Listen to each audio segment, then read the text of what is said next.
Welcome to another video from Guilao 60. I'm sitting on a random street here in Nanning, China, and the topic of the day is small business. It thrives in China, and the reason why that is everybody in China wants to own their own business. The difference between the West, say I'm growing up in the West and I finish high school, not going to university. My next thing is to get a job. Well, that's the way we look at it. In China, they look at it a little differently. What they want to do is they want to start their own business. So when you think of a Chinese person moving to, say, Canada, the United States, their first inclination is not to get a job, but to set up a Chinese restaurant. Maybe to get a job in a Chinese restaurant and then set up their own restaurant. They need to get grounded. But it's because every person in China, well, not every person has a business, but the number of people, the percentage of people owning their own businesses per capita in China is fairly high compared to anywhere else I've ever seen. You know, and the reason is that they can set up little stores that just sell one thing. And because they have so many people coming by, like this one just sells little toys and whatever, and it's just in a little thing. This one here, this one sells clocks. Isn't that neat? A little business that only sells clocks. In the West, if you were just to do that, you'd be bankrupt the first week, because there's not enough people buying clocks in the West to make a business like that work. You know, but all of these little shops, they all sell sort of specific things. And because the population is so high, because the population is so high here and they have so many people walking by their front door, that they can actually make a go of it and make a living for a family. This one sells little kids strollers, little bikes for the little kids to sit on. They just tie them on there. But if you notice that each of these little shops is owned by a family that probably rents a spot, and this goes on and on and on. And this is common in China, and this is just a random stop that I made. So this one's probably run by this little old guy here, you know. This one sells things to drink out of. Man, that would never make it in Canada. You just stop at a Walmart and buy one of those for $2.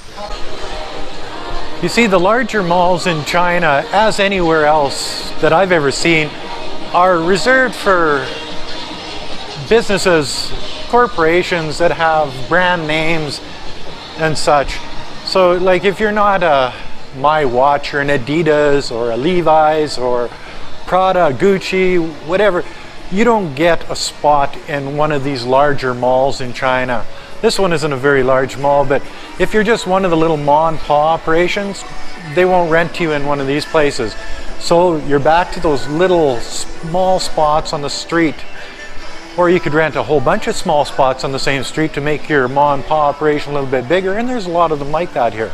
When you get into the larger malls like the parks and whatever here in China, it resembles a lot like the Western world. So this is the more, I guess, modern China, where you've got all of the name brand stores, and everybody's working for the corporations and paying high prices for their rental properties, and it's not to feed their family, it's to feed the corporation. As you can see, Adidas, Converse, and Nike are alive and thriving in China, because they're in the big mall with Walmart, yes. And then you get about a block away from the big guys, and you're back into these small little roads that China's known for. It's part of the culture that probably in 20 years isn't going to be around anymore, because everywhere I look, all over the city of Nanning, they're tearing this stuff down and building brand new high rises, high-end shops, you know, all of the stuff that isn't the real China, and it's sort of sad to watch. And they'll set up little businesses right on the street, fixing bikes. You know, it's a way to make a living. Air compressor and a couple tools, and you're in business. See, there's lots of things in downtown Nanning. It's not just the e-bikes and the stores, it's the little eateries, the places to stop and get Taiwan tea or gong cha, or, you know, different types of foods. And because the weather here is so nice, especially this is November, it's perfect outside. Beautiful weather. So you can sit outside in the afternoon, as these people are doing, and drink some tea, have something to eat, talk, you know, in beautiful weather. Downtown Nanning is not only a big commercial area, but it's actually a nice place to sort of hang out and eat and drink. Now all you need is a bar on the street, and I'd be happy. And then you get a street like this, and then there's side streets to even the small streets. And everywhere down these side streets are little businesses, and you know, and I'm walking through a place where I've never been, but because we're in China, I don't feel like there's any problems at all.